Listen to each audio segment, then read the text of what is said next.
तो देखो, इससे पहले भी जब हम लोग, ये भी 4 मार्क्स में क्वेश्चन पूछा था, मैंने क्वेश्चन ऊपर लिख के रखा है, discuss the function of prostaglandin. ये 4 मार्क्स में वो टाइम पे बहुत पहले पूछा है, मैंने क्वेश्चन यहाँ पे मेंशन करके रखा है। जब हम लोग NSAID पढ़ रहे थे, non steroidal anti inflammatory drug, वहाँ पे हम लोगों ने साइक्लोऑक्सीजिनेज ये एंजाइम देखे थे, कॉक्स, जिसको शॉर्ट में कॉक्स बोलते थे, कॉक्स 1 कॉक्स 2। तो होता क्या था, वहाँ पे होता क्या था, आपने क्या देखा था कि प्रोस्टाग्लैंडिन का सिंथेसिस हो रहा है। थोड़ा मैं शेयर कर दे रहा हूँ फिर से वो टॉपिक।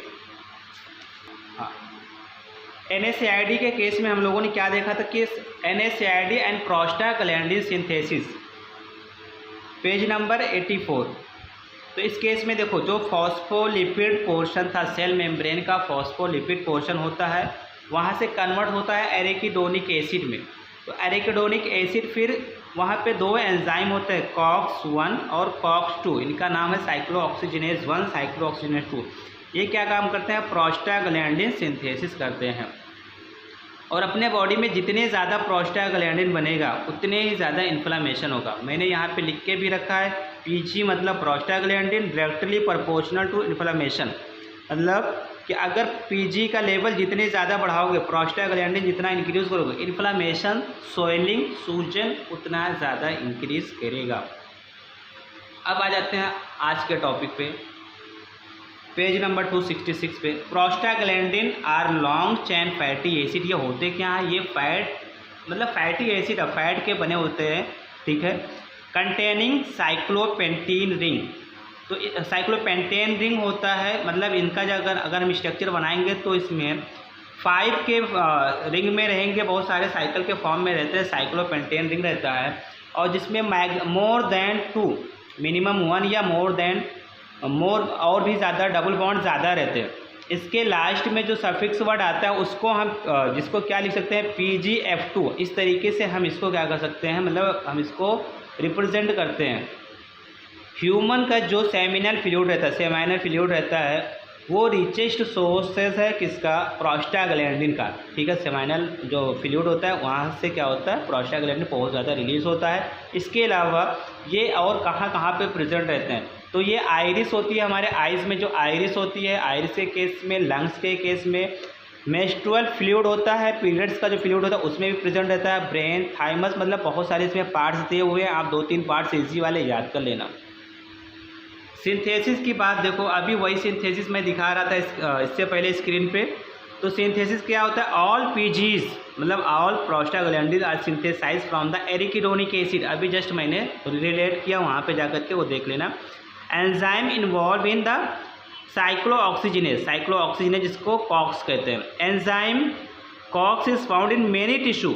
अब बहुत जगह पे पाए जाते हैं भाई। इन्फ्लामेशन कहीं एक जगह पे होता नहीं है, पूरे बॉडी में कहीं भी चींटी ने कट कर लिया, कुछ भी हो गया, पिन चुभ गया तो इन्फ्लामेशन हो गया।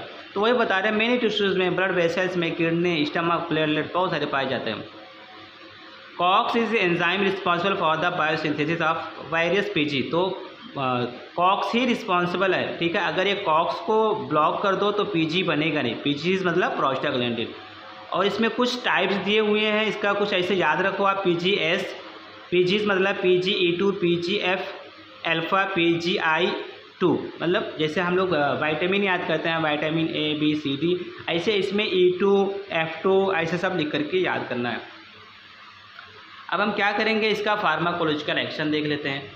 फार्माकोलॉजिकल एक्शन में क्या दिया है, यूट्रस मोस्ट, मतलब अब इसमें हर एक बॉडी का पार्ट ले लो, ड्रग ले लो, बॉडी का पार्ट ले लो।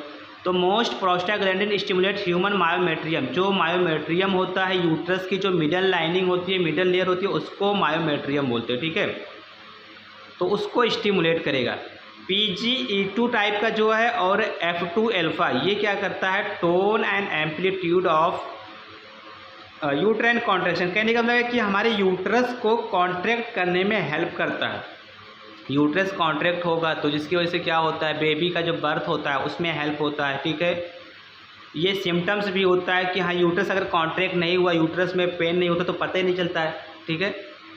सेकेंड पॉइंट के केस में देख लो, second point gastro intestinal tract. Prostaglandin are present in the gastric mucosa, जो हमारा गैस्ट्रिक हमारा स्टमक है उसकी इनर लाइनिंग है म्यूकोसा, वहाँ पे प्रेजेंट रहता है।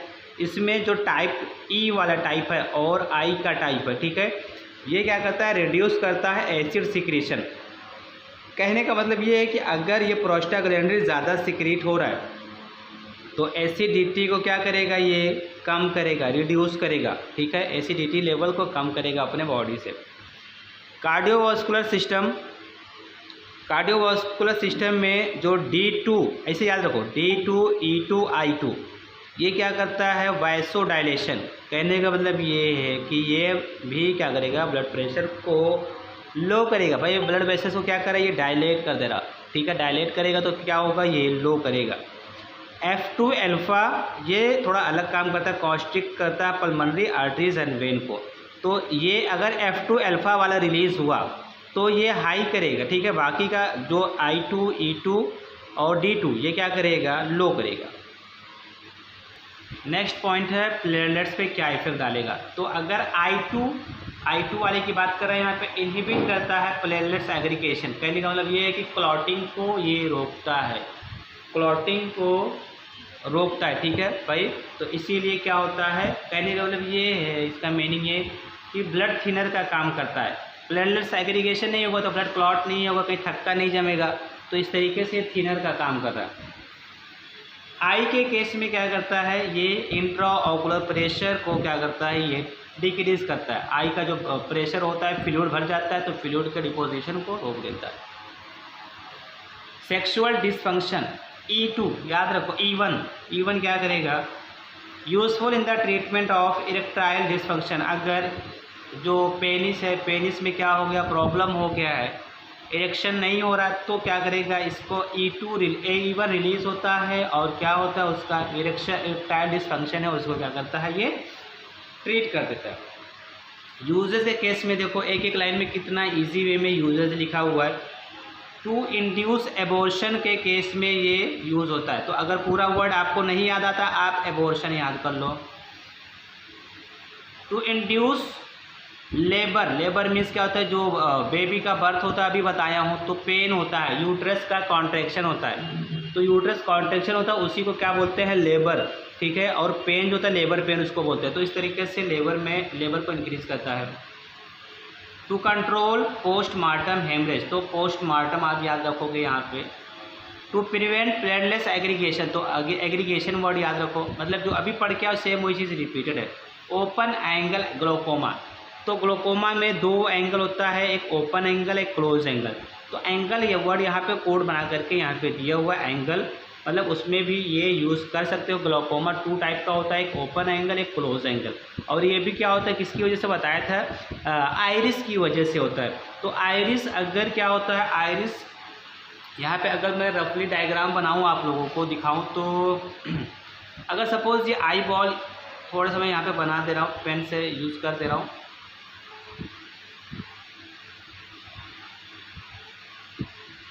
ये आई बॉल है, ठीक है, यहीं पे क्या लगा रहता है, लेंस, ये लेंस होगा, ये कॉर्निया ऐसा होता है। यहीं पे क्या होता है, आइरिस, ये आइरिस हो गया, ठीक। तो होता क्या है, अगर इसके बीच में एंगल देख लो, एंगल, ठीक है, एंगल, तो ये एंगल अभी बहुत छोटा दिख रहा है, जूम, हाँ जूम हो गया, चलो अभी समझ में आएगा। तो ये मैंने आई बॉल क्या किया, आई बॉल को ड्रॉ किया, जूम भी कर दिया हूँ, देख लो स्क्रीन पे दिख रहा है। ये एंगल देखो, ये आइरिस है, तो आइरिस और इसके बीच में एंगल, थोड़ा एंगल है, ठीक है। अगर ये इधर फोल्ड जो है, मतलब इधर राइट साइड में चला जाएगा तो एंगल और कम हो जाएगा, ठीक है। इसको क्या बोलोगे, जब एंगल कम हो रहा है तो क्लोज एंगल। यही आइरिस को राइट साइड में कर दो, ठीक है, राइट साइड में जाएगा, आइरिस इधर मूव करेगा तो क्या होगा, ये ओपन एंगल होगा, क्योंकि एंगल यहाँ पे क्या हो रहा है, ओपन हो जा रहा है, ठीक है। तो इसको बोलते हैं, किस पे यूज़ करोगे, ओपन एंगल ग्लोकोमा में इसको यूज़ करोगे। इसके अलावा पेप्टिक अल्सर में भी आप यूज़ कर सकते हो।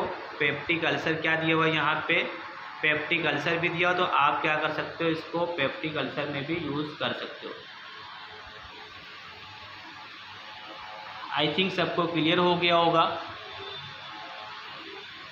ये क्वेश्चन पूछा था, ठीक है, तो इतना कर लेना।